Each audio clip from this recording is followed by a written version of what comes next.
Today we're going to be looking at the signs, the divisions of the signs, or Rashi, and how they're split up through the Nakshatras, and then also the Nakshatras are further split up into various portions, which are called padas or feet, which then are used to translate into the divisional chart, or the Navamsha, which is one of the most important divisional charts within Jyotish, and needs to be looked at with a basic birth chart for a proper prediction.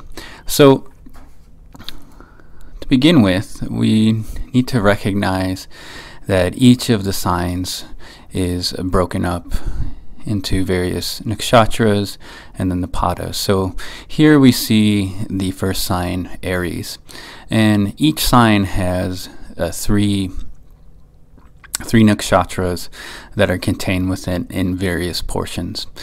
So they all have various proportions of these three different nakshatras in each of them. So each sign is 30 degrees, as you can see here. And in Aries specifically, the first nakshatra is Ashwini, which is from 0 to 1319 or 1320, if you will. So basically each nakshatra is roughly 13 degrees and 20 minutes, which will span out differently in each of these signs. However, note too that in more advanced methods of nakshatra usage, there is an uneven balance of the nakshatra, but the basic and most commonly used, especially when we're beginning this study, is with these basic divisions. Now, this gets further subdivided into different feet. So you see here these different squares, and that just represents the four divisions of each of the nakshatras. And each of these different feet or padas has different associations with them.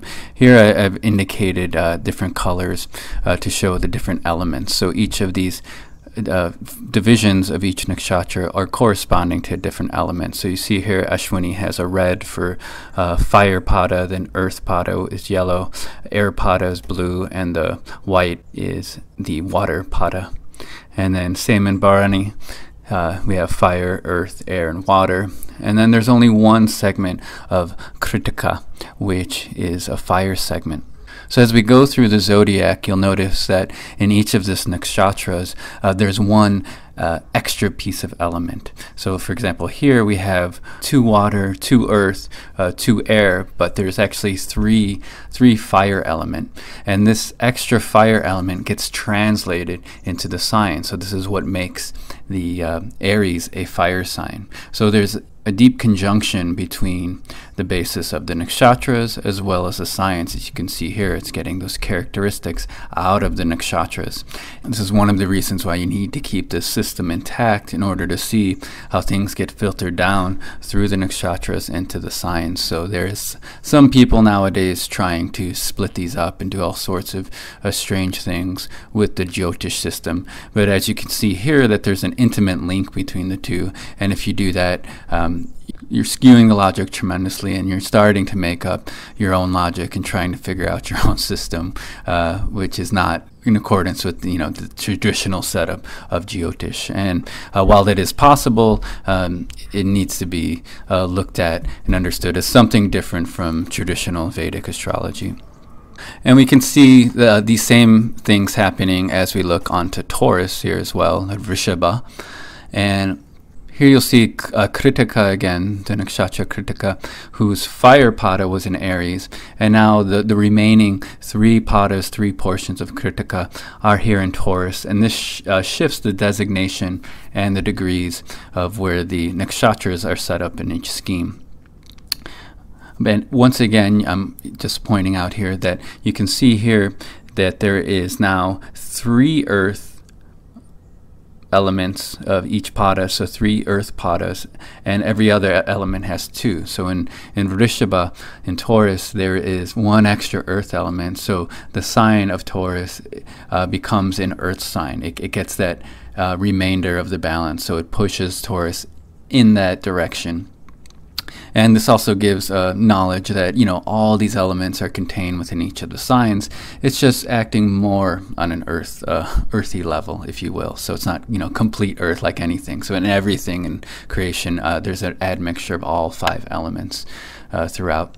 And now we can extend this principle throughout the zodiac.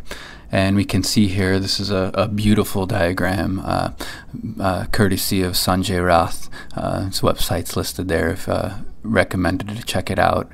Very deep knowledge there with his teachings. But this gives the complete layout of all the signs and the nakshatra padas around the zodiac.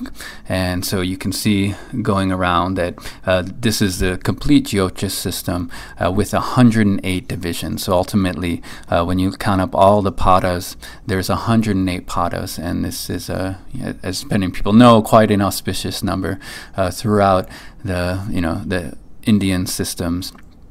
And this is one of its origins within the Jyotish system. And you'll find as you study Jyotish deeper and deeper, it has connections and explanations for everything within the ancient Vedic knowledge. There's so much that it connects and puts together and explains in so many ways. So it's a really deep and detailed study. And that's why they say it'll take many, many lifetimes to even step foot into that ocean. But so that's the basic setup around the zodiac.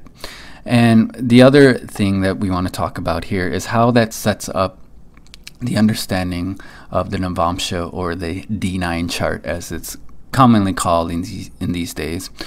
And to look at the basic setup of how this gets mapped into the Navamsha.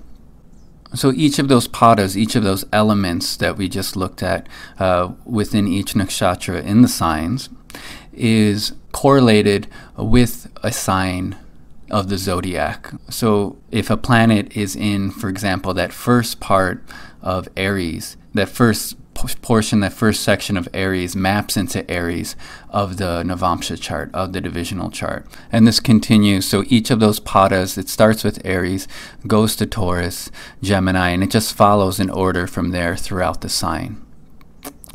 And now so if a planet, for example, is placed within, let's say, the second pada of Bharani here, it gets mapped into Virgo. So if a planet's there in the birth chart within that Virgo pada, when we go to the D9 chart, that planet is going to show up in Virgo in the D9 chart. And the D9 chart, the Navamsha, is read differently than the birth chart, but it gives us a lot of deep insight into the person, into their qualities, into their talents, into their past karma, and so many things. So it's a deeper study, but we'll look at it a little later and see how this is all working in a chart. But right now we're just looking at how it maps, how it's structured, so you understand how the divisionals are working and how the signs are split up. And you also gain appreciation for how, if you are splitting up, these nakshatras and the signs, then, the whole system kind of falls apart if it's not done properly. Well, we start with the Aries sign for Aries here when we map to the Navamsha.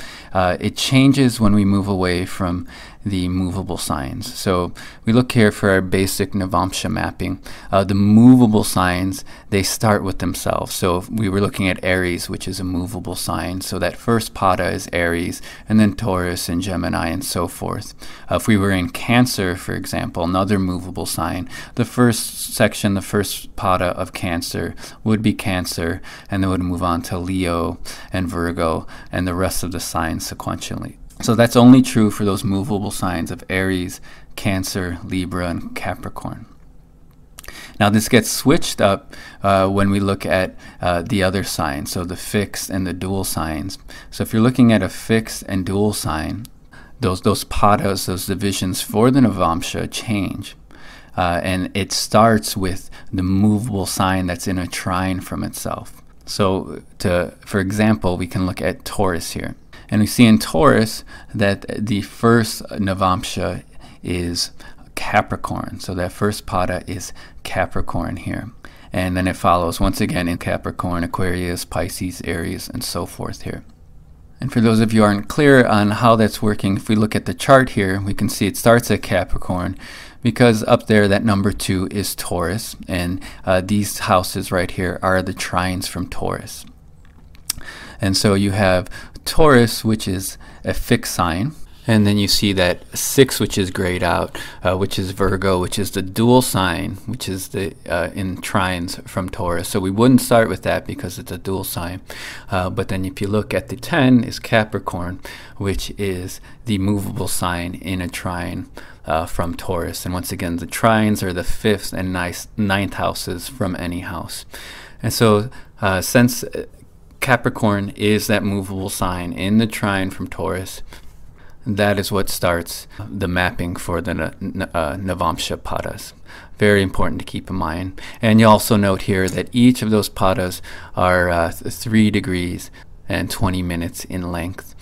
And now to look at this in usage, we'll look at the chart of BKS Iyengar, the infamous modern yoga teacher. And I just want to point out here his Mars. So if you see here, Mars is in Capricorn, which is a movable sign. So since it's a movable sign, the Navamsha padas begin with itself. So the first section, the first pada, those first 3 degrees and 20 seconds of Capricorn, if any planet is placed there, when we look at the Navamsha, it'll be placed in that same place in the Navamsha because Capricorn leads it. And you'll see this is the case with him. His Mars was in 2 degrees and 13 seconds of Capricorn. And because of that, it goes into that first pada, that first section, which is mapped to Capricorn in the Navamsha. Now, the interesting thing about this, and just to give you just a little touch on how some of this information works, is his Mars is in an exalted position. So this is one of the highest positions a planet can be in. It's in a very excited state.